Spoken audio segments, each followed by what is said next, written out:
Ny asa fitoriany Noa sy ny fanakatonana ny varavara-pahasoavana.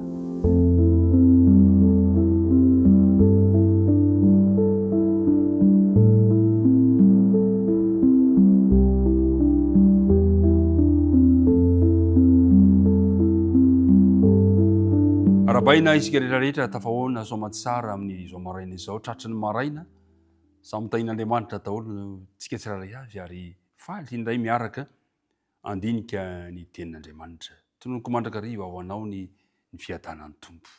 Hivavaka isika. Andriamanitra ray be fitiavanao. Misaotra anao indray zay fa tafahoana soamatsara miaraka aminao amin'ny alalan'ity fandaharana fandinihana ny teninao ity. Tsy mendrika izahay kanefa te hanona ny anaranao koa mangataka famelan-keloko izay Andriamanitra manadiova anay. Ankehitriny ary dia irinay ihany ny fanena masina mba arotsaka ao mivantravatra aty amponay, ahafahanay mandray tsara ny teninao ka tonga anay ihany koa vonona anamafy mandrakariva ny fifandraisanay aminao. Dia mitenena Jehovah fa mihaino ny mpanomponao. Anaran'i Jesosy. Amen. Ny asa fitorian'ny Noa.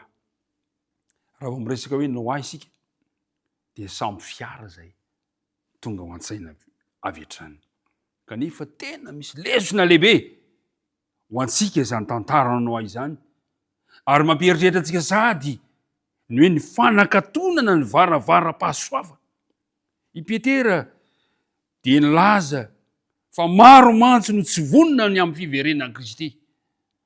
Zao ny voalaza ny amin'ny Petera 2:7 ka ny 9:5 manao hoe fa miniajamba ireo ka tsy mahalala fa nisy hatramin'ny ela ny lanitra ary nisy koa ny tany, izay niseho avy tamin'ny rano sady rano nanaovana azy tamin'ny tenin'Andriamanitra. Miniajamba zany ny zavatra mitranga ankehitriny. Na dia voatahiry ao an-tsain'ny olona aza ny fisian'ny safodrano, na dia matetika aitsy enjery aza, dia anisan'ny esoina indrindra amin'ny tantara amin'ny Baiboly ny tantaran'ny Noa. Araka ny fanambarantsika eto mialoha fa minia mandany tantara izao ny tontolo izao ka tozary manao an'izany tantara izany ho toy ny angano. Tsy angano fa tena zava-nisy ny tantaran'ny Noa. Jesosy dia nilaza an'izany, nanapirofo ny fisizany tantara izany. Matthieu 4:20 ka ny 7:30 dia zao ny voalazan'i Jesosy. Fa tahaka ny andro Noa dia ho tahaka izany koa ny fiavian'ny zanak'olona. Fa tahaka tamin'ny andro fony tsy mbola tonga ny safodrano ka nihinana sy nisotro ny olona ary napakabady sy namoaka ny ampakarina mandra-piavony andro izay nidiran'ny Noa tao amin'ny samby fiara.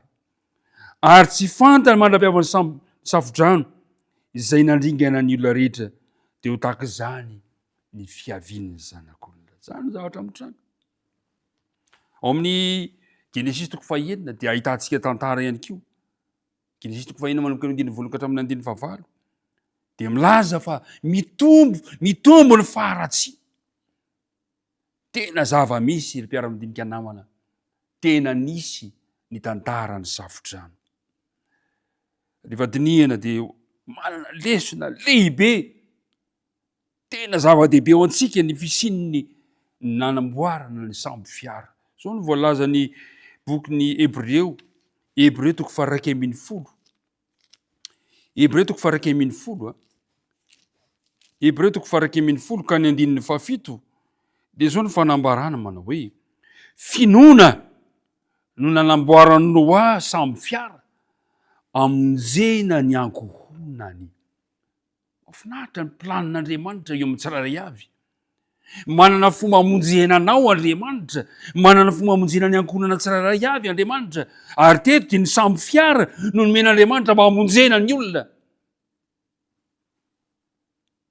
Zany namonjena ny olona. Fantatsika tsara fa nandritra ny 20 taona Noa nitory ny filazantsara. Nitory. Fantatsika tsara fa 7 andro talohan'ny safodrano dia niditra tao anatin'ny samby fiara Noa. efapolo andro ny faharetany safodrano, 50 andro ny tsikafona teny ilay sambo, ary afaka 70 andro zay voana ny varavarakely, ary tsy tonga de nivoaka fa 7 andro taoriana zay de mbola ny andro aloha de lalefa vorona, 7 andro taorianan'izay vao nivoaka ny sambo fiara. Fotoana lava ane zany, kanefa de ninono fa hamonjena ny ankohonany izany. Fa reo olona kosa tamin'ny andro Noa miniajamba izy ireo. Fantatsika tsara fa Andriamanitra mihitsy no nanakatona ny varavaran'ny sambo fiara. De jerentsika ny voalaza amin'ny Genesis 7 ka ny 9:9, Genesis 7. De zao ny voalaza Genesis 7 ka ny 9:9. De zao izy hoe ary zay niditra tao dia lasy vavy avy tamin'ny nofo rehetra araka zay n'Andriamanitra any Noa, ary narindry ny Jehovah tao izy, nikatona ny varavara ny fahasoavana, nikatona ny sambo fiara, ary tao Noa mianakavy ho famonjena azy izany rehetrarehetra zany. Raha am'izao saina ankehitriny zao no nitranga zany toe-javatra zany, eritrereto hoe nitorina nandritra ny 20 taona ianao nefa tsy nisy vokany afa-tsy ny ankohonanao ihany no tafiditra anatin'ny sambo fiara, de mety misy eritreritra manao hoe tsy nahita fahombiazana angamby ianao. Tsia, nahita fahombiazana Noa satria voavonjiny ny ankohonany. Ankehitriny dia fa mitombo kosa nefa ny toe-javatra maro, ary betsaka ny fitoriana filazantsara manera ny toerana rehetrarehetra, ary anisan'andry izany izao sy anao. Ifarany androm-pahasoavana reo mpiara-midinika namana, ikatona izany varapara-pamindram-po izany, kanefa mandrapahatonga an'izay fotoana izay manasa antsika anao asa tsy akato, anao hiasa isika anambaran'ny olona fa ho avy ny fiverenan Jesosy tahaka ny tamin'ny andro Noa. Anjaranao indray zany no miasa ankehitriny, ka ny asa fitoriana zay natomboko Noa de isika kosa no mamarana izany, satria isika no miaina amin'ny fiafaran'ny tantarana zao tontolo izao. Ny tompony ombanao ka raha ataontsika hoe fa raha tsy Petronao tena no nahavoa ny mponina tao Sodoma sy Gomora, de tamin'ny andro Noa kosa ny tsy fampiny finoana no nanjaka tam'izany fotoana izany. Tsika kosa de zao andao ampitomboana ny finoana, fa ny fitoriana filazantsara no an'ny fomba tokana amonjentsika ny olona sy amonjentsika ny ankohonantsika. Ny tompony hombanao ka mba ahafahamianao ny hery rehetra afahanao matanteraka izany asa fitoriana natomboko Noa izany, ary sika kosa ny mamarana azy. Alea vavaka ary sika ankehitriny. Andriamanitra rainay eo, misotranao zay ny amin'ny tantaran'ny Noa zay nanomboka ny fitoriana ny filazantsara, ka namonjeny reo ankohonany tao anaty sambo, ary de tohizanay zany satria te hamonjy ny ankohonanay sy te hamonjy izao tontolo izao ihany koa zahay amin'ny fitoriana ny filazantsara. Ampio izahay mba hiara-iasa aminao, ka ny fiainanay, ny antom-pahavelomanay de mba mpiara-miasa aminao. Zany no hitahita-ponay, tonoina amin'nara Jesosy. Amen.